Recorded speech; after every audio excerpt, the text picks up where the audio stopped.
What's up, everybody? We are back after, roughly 7-8 week break with another installment of Necromaniacs podcast. And before we go any further, we need to address the fucking killer theme music that we have that you heard before you heard the sound of my voice, right, Mike? Yeah, it's the new Necromaniacs official theme music is produced by Fade Kaner of Static Bloom and also the synth master of the band Tombs. The band Tombs, Mike's band. He's Mike's synth keyboardist, what you can call it. Yeah, the so-called and yeah, I really dig the theme music. Thank you so much, Fade. Yeah, he did a great job on it. But we got another action-packed episode here, man. We got some good movies to talk about. I guess we're gonna hit The Green Room first, and then a movie that was kind of overlooked by a lot of people called FRANKENSTEIN'S ARMY.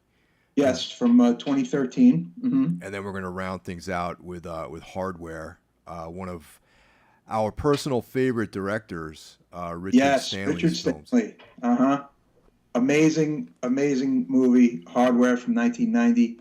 But like Mike said, we're going to kick it off with Green Room, 2016 film. A lot of people in the music scene really seem to enjoy punk, hardcore, metal world because it's about a punk rock band touring. But there's more to it than that. But that's the crux of it. And I think a lot of people who are in bands and have been on tour, it kind of struck a nerve with them, right, Mike? I think so, yeah. And so it follows this band called the Ain't Rights, this like standard, punk rock style band. Yes, very kind of 80s-ish name almost in a way. The Ain't Rights, like kind of throwbacky. Yeah, and the movie stars the late Anton Yelchin.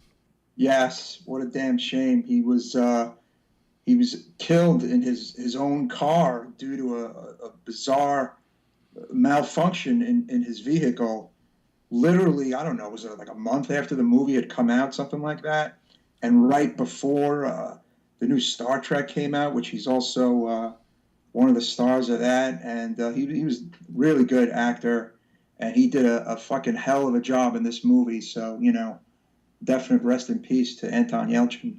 Yeah, he plays the bass player in the Ain't Rights. And yes. Also starring Imogen Poots and Patrick Stewart, Jean-Luc Picard from Star Trek. Yes, and Alia Shawkat, if you remember her from what was that comedy from the early 2000s on Fox? She was like really young in it. But anyway, that's what I remember her from. She's the guitarist in the band. And Ron Howard did the narration for it, Mike. Is that ringing a bell at all? No. It got brought back on Netflix. Jesus Christ, I can't remember the name of it. But anyway, that's what I remember her from. She's in this movie, too. And it is directed by a guy whose earlier film we loved and covered in an earlier Necromaniacs podcast, Jeremy Saulnier, who did Blue Ruin. Yep, that's another great film we liked. Also, he did the movie called Murder Party, which is like a real low budget film that was filmed here in Brooklyn. I believe that's his first movie. I have not seen Murder Party. I know one or two people who are in that damn movie. We both have I haven't seen it. Yeah, we have a mutual friend, William Lacey. Yes. The drummer from Battle Torn is in that movie. Yeah, and like, oh man, I got to get around to seeing that movie. I've seen it. It's pretty good. It is pretty good, but it's a lot different from Blue Ruin. And Green Room. Yeah, totally. I mean, back in the day here in my neighborhood, there was one video store here that had every movie. It was awesome. It was great. And of course, it closed down like a couple of years ago. Video store called Photoplay. And and they had, all that stuff. They had every film you'd ever want to see. And they had Murder Party. And I actually rented it from there and watched it one night. And it was pretty good. It was enjoyable. That's cool. Yeah. And we had covered Blue Ruin, and I remember, we both gave it high praise, and we were looking forward to what he was going to do next. And I guess he kept a color scheme in its title, from Blue Ruin to Green Room. And the funny thing is, initially when I'd heard about this movie, I was a little like, what a weird name for a movie. What does that mean? And basically, in showbiz talk, there's usually a room backstage, whether it be in a music venue or even in television, where the band or the guests or whatever will stay in before or after they play. And that room is referred to as the green room. And that is where most of the action in this movie takes place, hence the title Green Room. Right, Mike? Yes, absolutely. Once I discovered that this movie was about a rock band, I immediately figured that the Green Room would play prominently in the storyline here, which it does. But I did something that I've been doing a lot lately.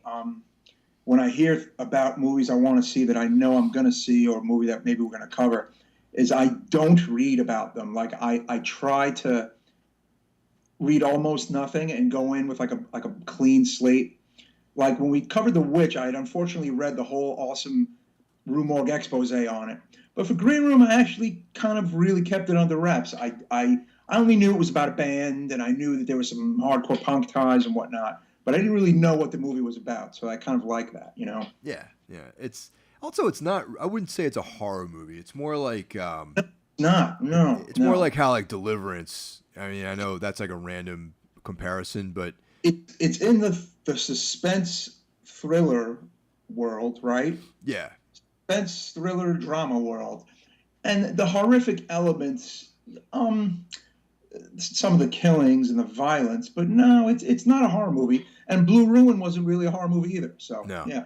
But it still plays really well to that crowd. I think fans of horror would appreciate. Yeah, it's a genre film. Yeah. It's definitely in the thriller, world, and it definitely gets you. This movie is a lot of adrenaline. There's kind of really no dead space once it gets going, right? I mean, yeah, it pretty much starts and then it keeps rolling. Yeah. All right, so this band, the Eight Rights, it's Yelchin plays bass. His character's name is Pat. There's Sam, Reese, and Tiger, and they're all on tour in the Northwest. And they're doing an interview at a local radio station, and the guy who's interviewing them is also the guy who's promoting that evening show. So right, the promoter. Yep. Now this happens all the time on these types of tours, where at the last minute the show falls through. The venue gets closed down or whatever, some issue comes up, so their show gets canceled that this guy's promoting. But he has a great idea. He's going to call his cousin, and they're he's just to give him like some last minute fill-in date out of the outskirts of Portland, out in the woods. In Portland, yes, correct. Yeah. So these guys show up, and it's at this neo-Nazi skinhead sort of compound with a bunch of trailers. He lets them know before they're about to pull away to go head to Portland. The promoter, Weasley punk guy, does kind of let them know, listen, they're a little, a little intense. Well, he straight up said they were skinheads, too. Right, he said that, yeah, exactly. And, he kind of lets them know, but he doesn't really let them know that it's full-blown white power. I mean, he kind of doesn't really say that, Yeah. But when you get there, yeah, it's pretty obvious it's a full-blown, white power crowd. They did a very good job, I think, of depicting what your typical white power skinhead would be like, I think. Yeah, I thought so, too. Definitely some of the actors just had that look kind of down, and that just kind of that vibe down, right, Mike? Like Absolutely. That just kind of very, I don't know if standoffish is the right word. It's just a certain vibe you get that you may not know if you have never really been involved in this world at all. Yeah. But they got whoever was picked for the casting did a very good job. Oh yeah, totally. Just like also the way they were super organized about the show. Like that's like a thing. I was like, the guy comes right out. He's like, which one is the drummer? Or he's in the house kit. Very like to the point. And when they get in the club, he's like, don't leave your stuff here. You got to put it here. You can't block this. It's very like it was very, knowledgeable of a show. Yeah. In the punk hardcore kind of world, even metal world, like underground world. Absolutely. And also the stark efficiency of that neo-Nazi mind too. It's very much like, you know, Yes. that severe No kind of bullshit. yeah, no bullshit. You know, they got their fucking shirts tucked into their jeans and everything. You know, Oh, it's yeah. like very, very high and tight. You know. Mm-hmm. So they play their show. What also is kind of cool is there's not really a lot of people there either. It's kind of like a handful of like. These, yeah, half full, whatever.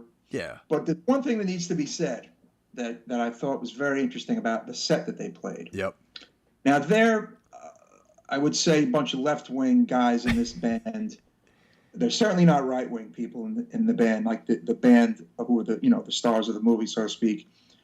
And before they play off camera, one of the band members says, "Oh, I have an idea."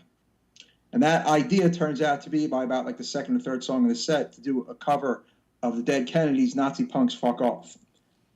Now, in my opinion, if a band shows up to a white power crowd and plays that song, I highly doubt they'll be able to finish the set. They got to finish the set, and not only did they finish the set in the movie, they actually got a good response after that song. And I was like, yeah, come on, that was a little silly. Yeah, I mean, there was a couple of things in this movie that were a little inaccurate. Like that one. Like, first of all, like skinheads just straight up don't like punks like that. You know what I mean? No.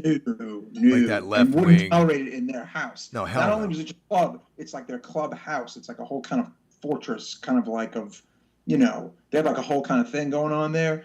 And I really doubt they would have been able to finish the song. Yeah. I mean, they got bottles thrown at them, but they did finish the song, and they went on to play a set. And then at one point, they have like a pit for another song, and I'm like, no, I don't think. Nah, that would never happen. They would have got beat up like right away, and they just wouldn't have tolerated that. And yeah, I mean, they don't like those lefties. You know, they want to see. They're not into that punk. They want to see like oi or like, fucking hardcore, like some sort of like, black heavy metal or something like that. that. Just put it away.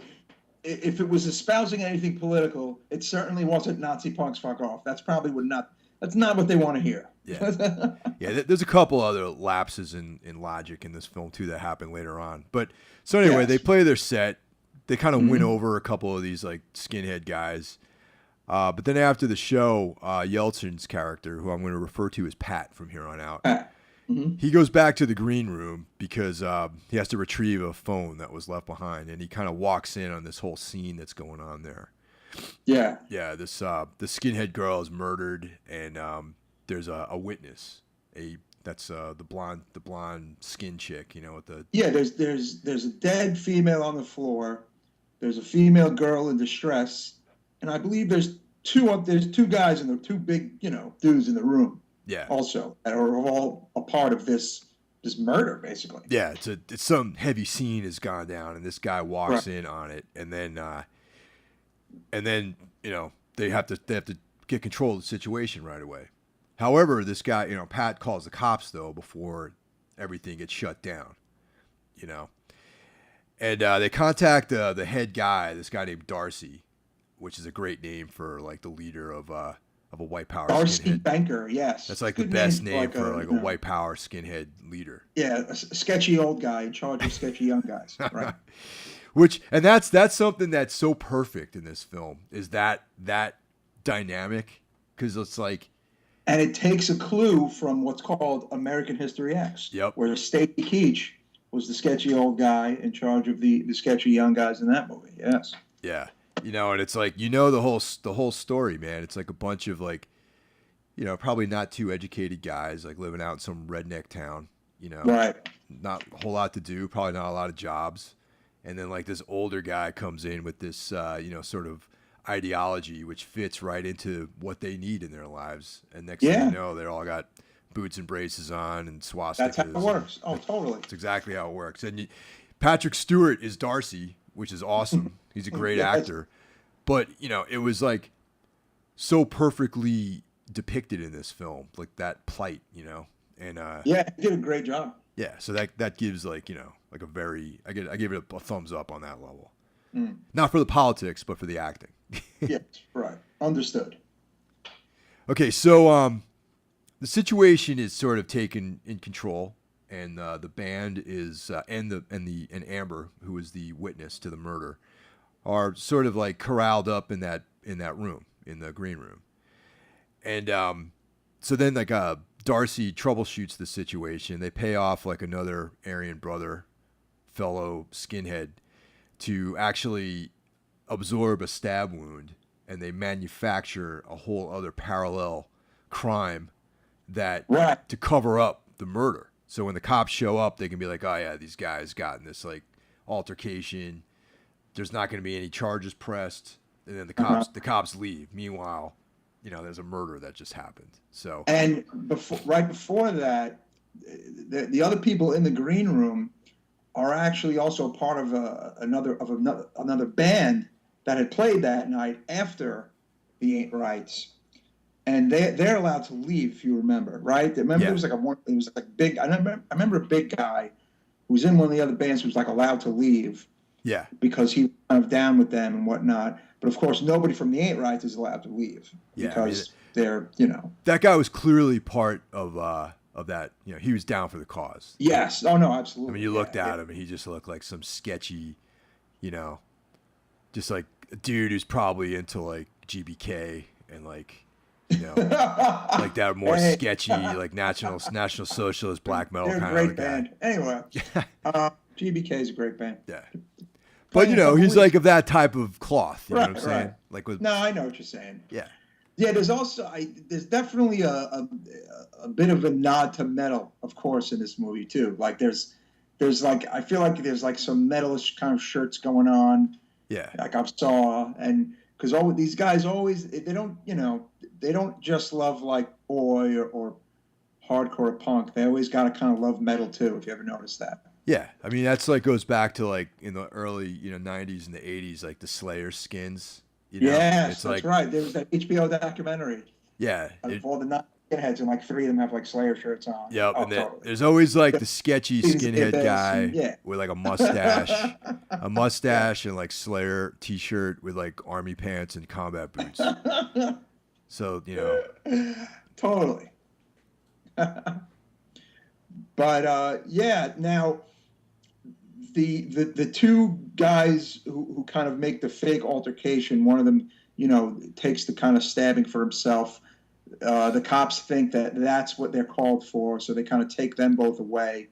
And now it's like, oh, well, the cops are gone, and we can deal with these, this fucking band that's, a thorn in our side now.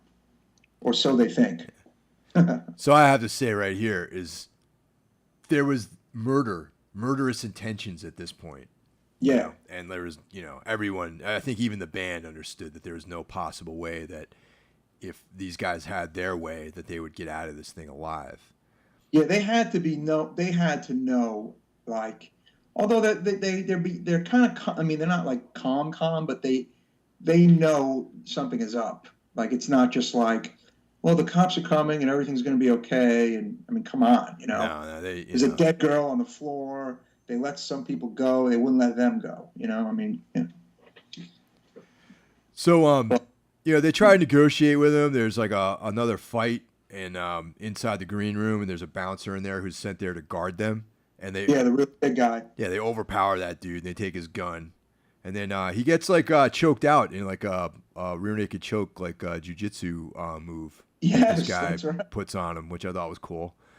And so then there's like a negotiation that goes on about, okay, man, give me the gun. It's cool. We'll let you go. We want to like, but there's that these guys, they're going to fucking kill him. That there's no way they're leaving. Yeah. And at this point still, we don't know why this girl was killed. Yeah. That's still not clear yet why she was murdered. No. So, Pat cracks the door. He's going to pass the gun to these guys. But then something seemed fishy. He resisted. They grabbed his arm. They start hacking his arm up with these, like, knives. Yeah, yeah. Which is one of the more brutal. Because they won't let go. The skinheads won't let go, basically. Yeah. Like, he won't let go of the gun either, Pat. So, like, they're just, like, hacking away at this, which is a pretty brutal, actually, scene. Like, they're, they injured this guy pretty bad. So, he pulled his arm in. They don't no longer have a gun. Okay, so they're pretty bad situation right now. All right, so the bouncer that gets choked out because of, you know, a choke like that, you're only out for about 10 seconds. He wakes up, but he ends up getting disemboweled by Amber. Yeah, which is a really weird scene. Yeah, it's like she just like tears into this dude with like a knife and Yeah, fucking it was cuts him up. almost. It was. I mean, it was kind of shy. It was kind of out of left field. You know, it was kind of like, why did she do that? But they kind of had to at that. I mean, they had to kill him, I think. But like, she really, you know, killed him in a horrible way. It kind of leads you to believe that like this little enclave of people probably knew each other all really well. Like, Yeah. you know, who knows what kind of shenanigans were pulled with her over the years. So there was definitely some kind of like angst towards these guys, you know, even though she was clearly a skinhead style girl, you know. Yeah, and she's great, by the way. Imogen Poots, she was awesome. She looked great. Oh yeah. She looked. I got sexy skinhead girl. I thought she was awesome. I don't really like that look, man. I don't know. You know, I don't like her. No, I'm not into it. I dug her. I dug her. I have these discussions with people occasionally about skinhead chicks, and I'm just not into it, man. I gotta tell you, I liked her. Yeah. A lot of people I know like that look. Just not for me, man. You know. It's not your thing. It's just not your thing. It's not my thing. I'm sure she's a lovely person, though. Right. All right. So at this point, things are desperate, and you know, a bunch of skinhead thugs on the other side of the door. These guys are locked up in the green room. There's now another dead body inside this room. Yeah, there's two dead bodies and a hacked up arm in the green room. Yeah, and our man Pat, they duct tape his arm together and like. Yes, you know, it gets a couple little crazy movie moments. That's one of them. Yeah, like he duct tapes literally his entire arm, like his entire remaining kind of forearm and stuff, and that's a little wild. Yeah, and this is why like this movie is on this podcast, is for stuff like that, because if it was just like your standard, you know, action adventure film with crime elements, we probably wouldn't really have it on this show. But there's a horrific element just with the level of violence in this show, which I think is pretty cool. You know, for me, I love violence. So they try to escape through the floor, but then they discover that there's a full-blown like heroin operation in the basement of this building. Big drug den, like below the club and stuff. And I can't recall if it's heroin or if it's like, I don't know. I can't recall what drug they're making down there, but they're making drugs. Yeah, I just like took a guess. You know, I'm probably wrong. I don't know much about opiates really. So so now the whole plot's coming together. We got the sketchy old guy, Darcy. We got his army of young thugs, and it's like, okay, and now we have a drug trade, and that's how everyone gets paid out there in the woods. And then we learn that we have someone on the other side of the fence, on the other side of the door, among the skinheads, who's not completely at ease with what's going on. His name is Daniel, right? That's correct, Daniel. Yes, and we learn that in the very beginning of the movie, there's a moment, you got to backtrack for a second. When they first arrive at that club, they mention to Daniel, because Daniel's one of the guys to greet them, one of the skinheads, something to the effect of, yeah, we were with your cousin, and he said that you and this girl, I can't think of the name right now, are going to be going over to his place. And then he grabs the guy and like, don't you fucking repeat that. Don't say that to anybody.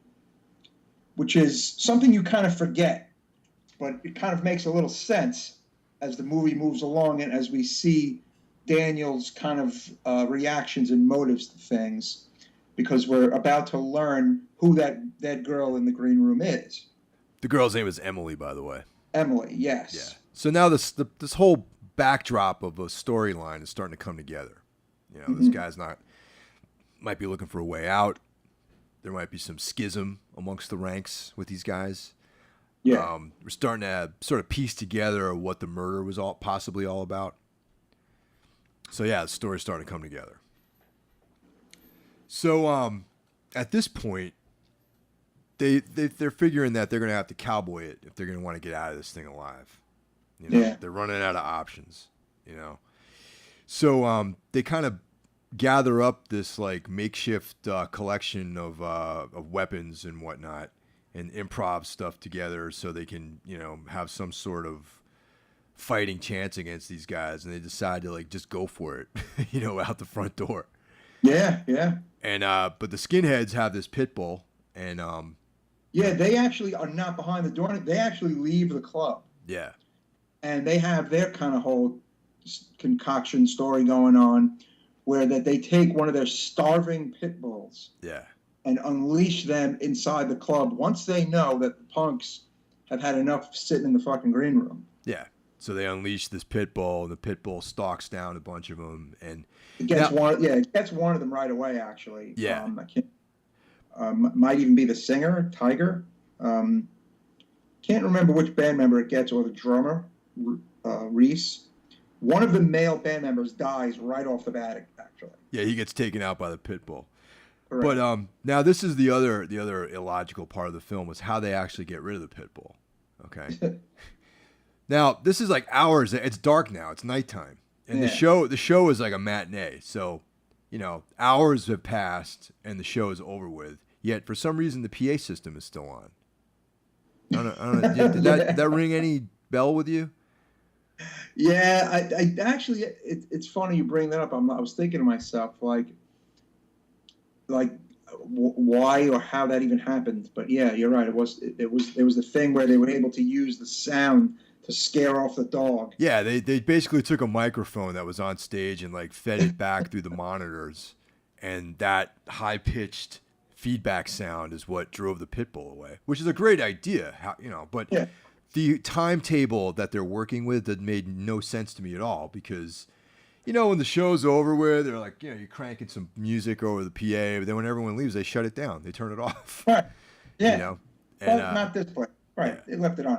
Or unless there was a scene where they turned the PA back on, but I don't recall that scene. I don't recall that scene either. Right. Exactly. So that was like, you know, another little lapse in, you know, logic, but I'm not going to be mad at that. You know what I mean? Yeah. That's just good for them, you know. So yeah, the pit bull gets chased out by the feedback, and so these guys retreat back into the green room at this point and just kind of reassess everything. And that's where they're confronted by Daniel, our questionable, may or may not be down, might be looking for a way out sort of guy. Looking to help them, yeah. You know, and this is when we discover that the murdered girl, Emily, was actually his girlfriend, and they were both planning on escaping from the movement together. It was a girl he was seeing. She was actually not his girlfriend. Wasn't she with someone else? Yeah, but there was like that, and that's what made things even sketchier, was that she was going to leave with him, though. Yeah, she was planning to run away with Daniel, which is what got her. The fact that she was trying to run away is what got her killed. Yeah. The people who killed her and the other skinheads did not know that it was with Daniel. No, but maybe it's just my like dirty mind. Like I put it together that there was some kind of hanky-panky going on with Daniel and Emily. You know what I mean? Yeah. You know, like I knew that dude, like, you know, I mean, we're the primate male typically would be looking for that sort of connection with the primate female of the species, right? To go to those lengths, if you follow what I'm saying. So yeah. So they were planning on running away. I was assuming it was his, you know, side clandestine girlfriend. Let's call it that, maybe. So that's why she was murdered, because there was some hijinks going on behind the scenes, and they didn't like that she was leaving. But still, nobody knew that it was with Daniel. So that's, you know, he's still undercover at this point. But he offers to help out, you know, because now she's killed. Let it be now, according to my notes, she is killed because the skinheads learned she was about to leave the neo-Nazi movement. Yeah. Not even necessarily to go leave and run away with Daniel. She let it be known to them off camera that she was leaving the movement. Yeah, she wasn't going to be white power anymore. So that was exactly. Yes. You know? And they can't have that, you know. Oh, it's like once you're in, you're in. Blood in, blood out, right. You know. So, usually with these guys, yes, usually. Yeah. With dudes on this level, You know what I'm saying? Like this kind of commitment, you know, living out in the woods, you know, like that kind of stuff. Yeah. And I was right. That was Tiger, by the way, who was killed by the pit bull. So Tiger is dead at this point. The band member Tiger. So anyway, Daniel eventually gets shot by, so he doesn't really actually see his, you know, through his mission. He agrees to help them. Yeah. He gets shot by that bartender guy who was back in the club, and then the remaining group in amidst the melee, they kill that bartender. And they take his gun. There's a lot of like gun exchanging going on. There's a big gunfight, a lot of chaos. People get killed. The owner of the dog gets killed. Yes. He gets people getting shot. There's just like all sorts of chaos. And the only people that actually survive are Pat and Amber. His other band members fall, and they escape out into the woods. So they're wandering through the woods, and they discover that some of those other skinhead guys have their van, and they're setting up this like scene to dispose the bodies in the van. Kind of like this whole kind of scheme, of like making it look like that, like they were like these drug addicts, and that basically they were like trespassing and like they're trying to just, I mean, they're very kind of like convoluted, you know, plot. Yeah. Against the band so that they could kind of come out of this squeaky clean, you know, or fairly clean. Yeah. But, you know, probably that shit would never fly, really. I mean, you know, like these guys are generally not like the brightest bulbs, you know what I mean? And so it was kind of like a paper thin scheme to try to get out of this whole situation. But they get dealt with by Pat and Amber. And then they're close by to Darcy's residence, like his like little compound that he has, and they basically execute him. Yeah, that was a weird scene. How they just kept like, I think like, and the way he dies, he almost kind of makes sure he dies in a way that could also be seen as if it was like a self-defense on his property. Did you notice that? Yeah, definitely. Like the way the way he came to them and the way he fell and like. Just kind of weird movement there, right? Yeah, it was some. Yeah, it didn't look natural to me at all. No. But that was. I mean, I don't know, man. I mean, it's cool, but like, I would have just tried to get the fuck out of there, honestly, man. You know what I mean? If it was me, you know, I don't know. But so that's it. They get their revenge. They kill the Nazis, and then they're exhausted on the side of the street. And that's kind of like weird. There's a weird scene though. The guy who killed the girl, Emily, his name is Worm. Yeah. And there's a scene towards the end, Mike, where he's in a room, his own. I don't know if he's in his apartment, his house, or whatever, and he's got another guy next to him, and they both look like kind of heroined out or whatever. Yeah, they're definitely on drugs of some kind. They're not not dead. They kind of look. They look like you think they're dead, but they don't appear dead. But they're all like drugged up, and I'm thinking that was kind of done on purpose to keep Worm away from the scene, right? Probably, yeah. That's what I got out of that. Because you would probably have some sort of DNA evidence on him.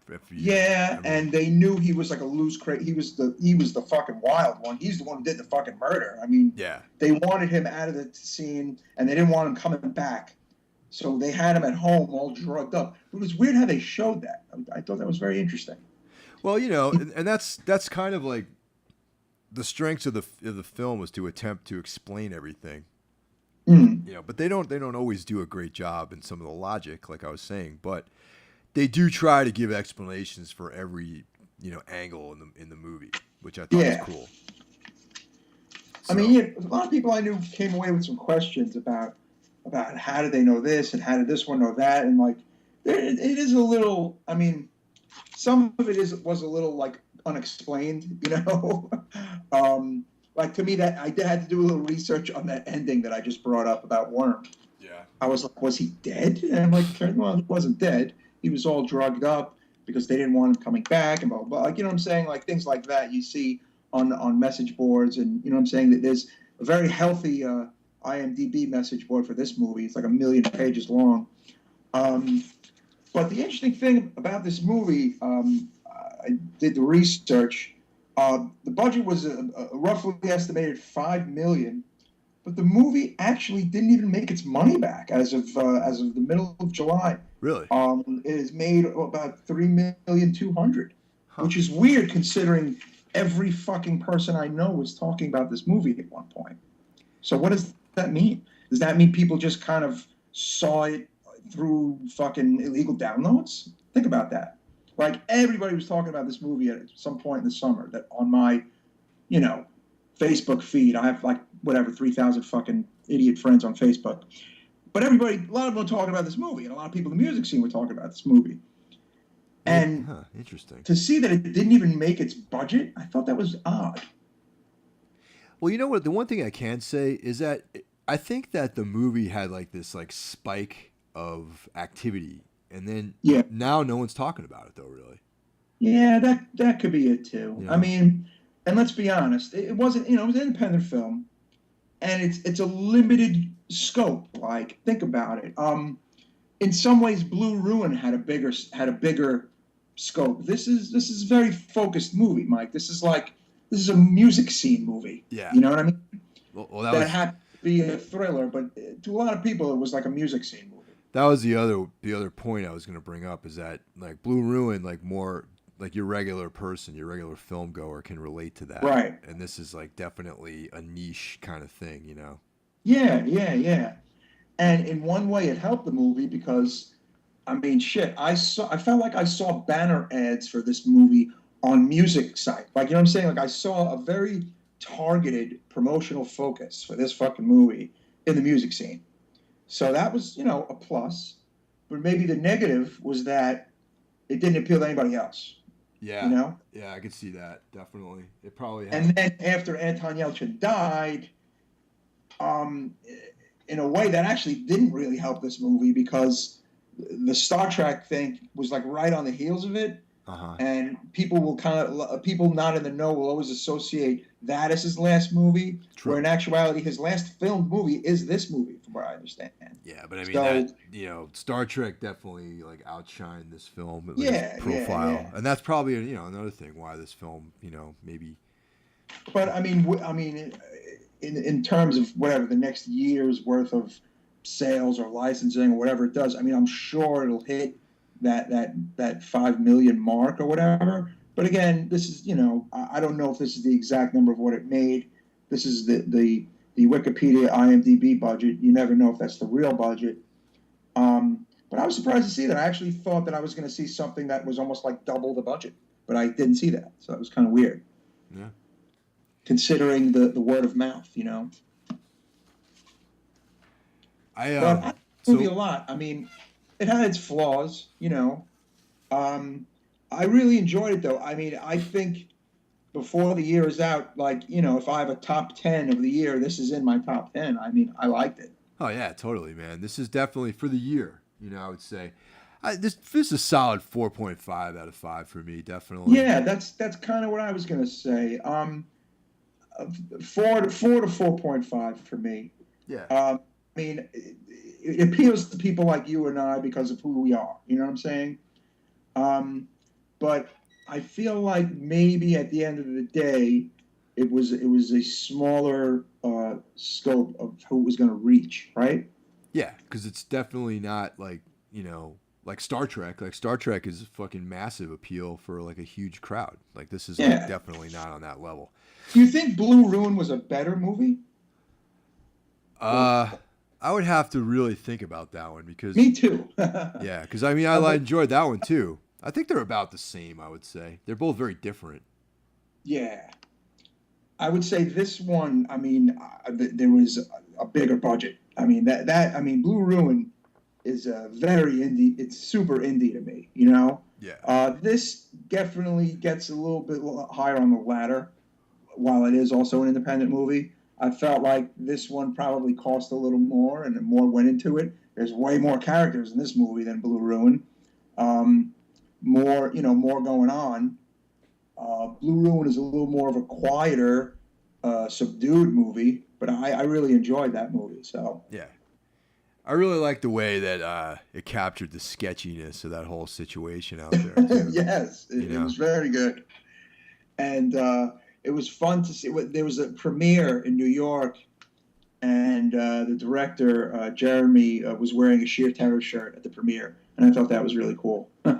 Yeah, he obviously knows about the hardcore punk scene. Yeah, and I mean it's great. I mean I think why not use that scene as a backdrop for a movie? Why not? You could even use it as a backdrop for a movie that has no violence in it. I mean, you know what I'm saying? It could be, it was nice to see in a way.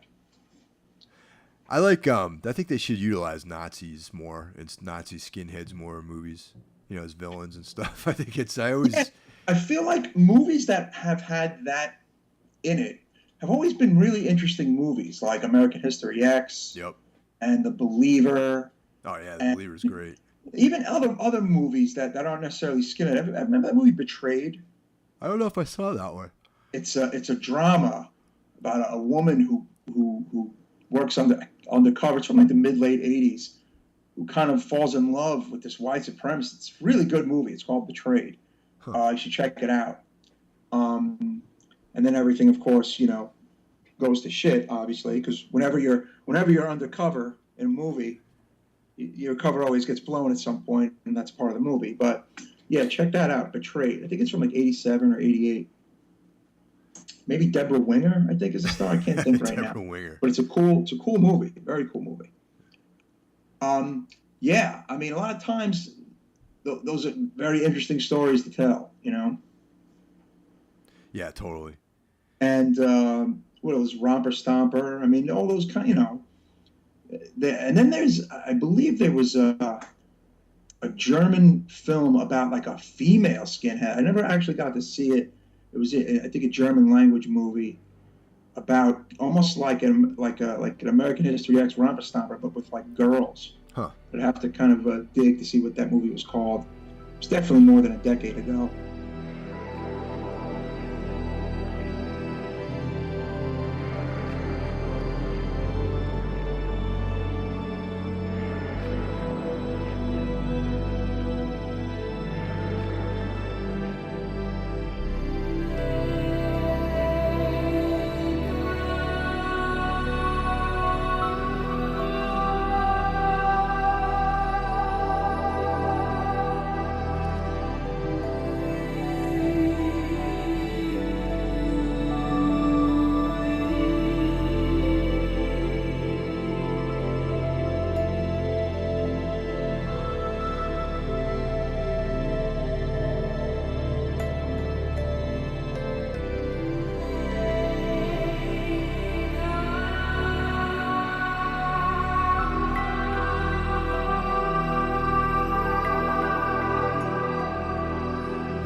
So keeping with the Nazi theme, we're moving into Frankenstein's Army right now, which yes, which has a World War II setting. Yeah, and it's funny, man.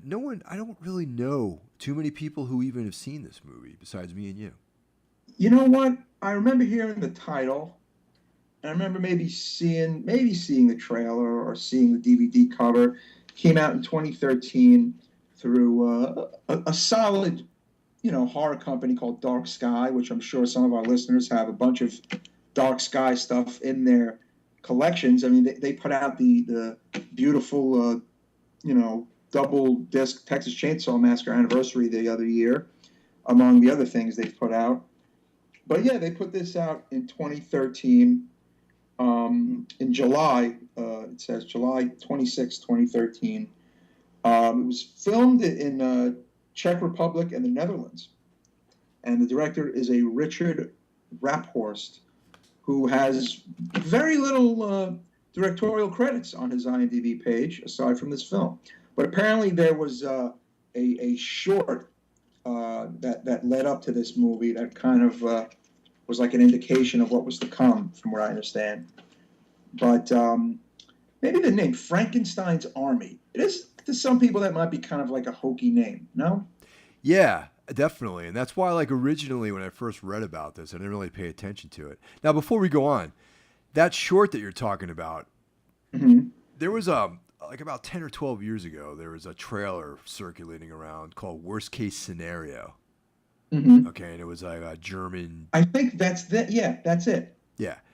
I tried to find like a connection between these two films because they have a very similar vibe. And I feel like Worst Case Scenario was supposed to be a longer feature film that never got made.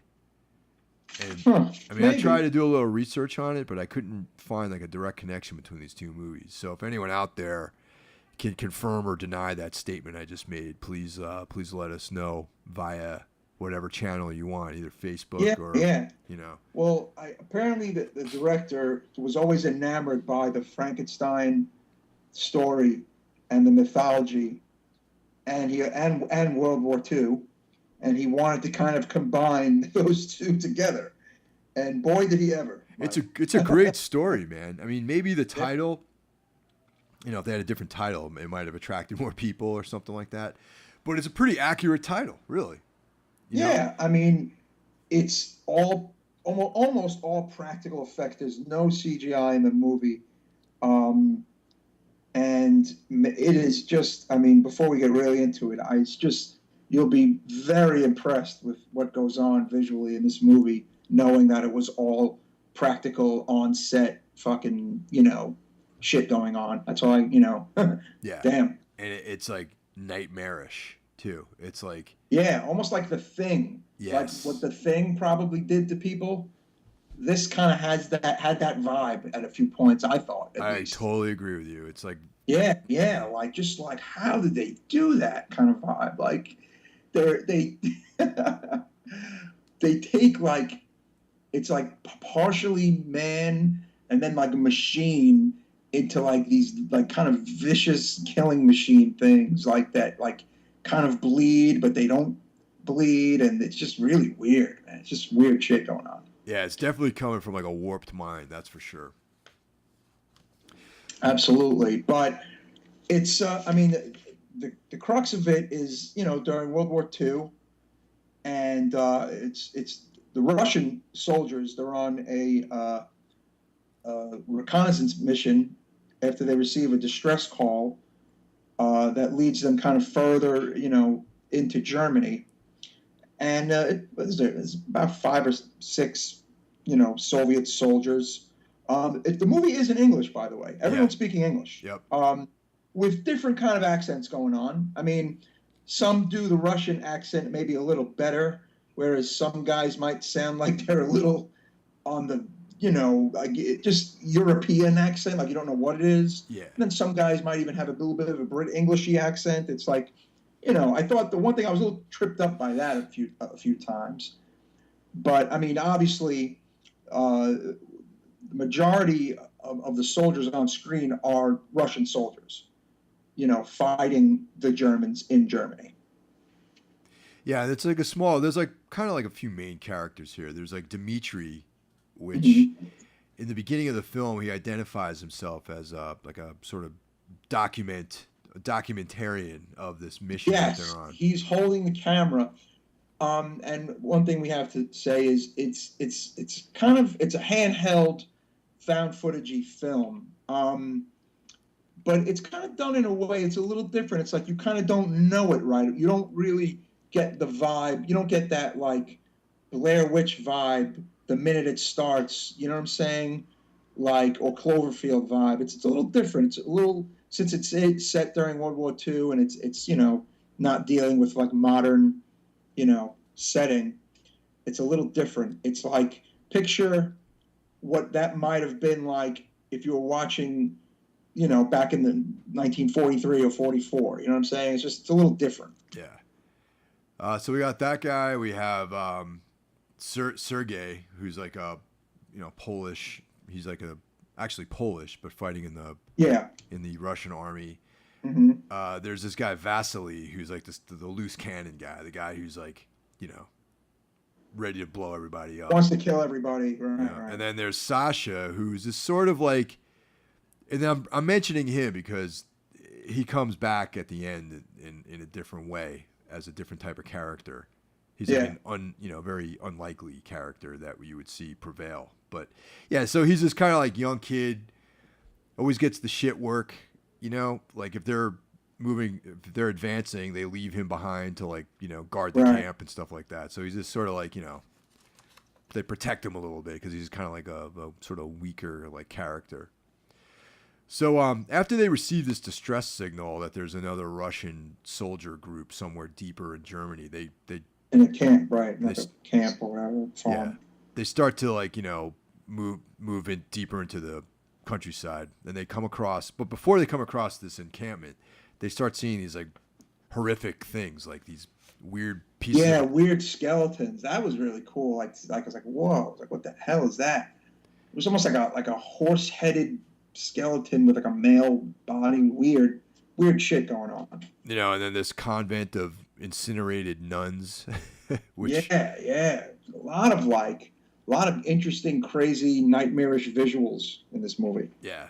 And then they run across this church, this like, standard European countryside church. So when they enter the church, it's being guarded by this like bizarre creature with like this kind of, drill hand, and we don't know if it's... and it like you almost like the Pan's Labyrinth kind of thing going on, like this weird, just weird deformed kind of look to it.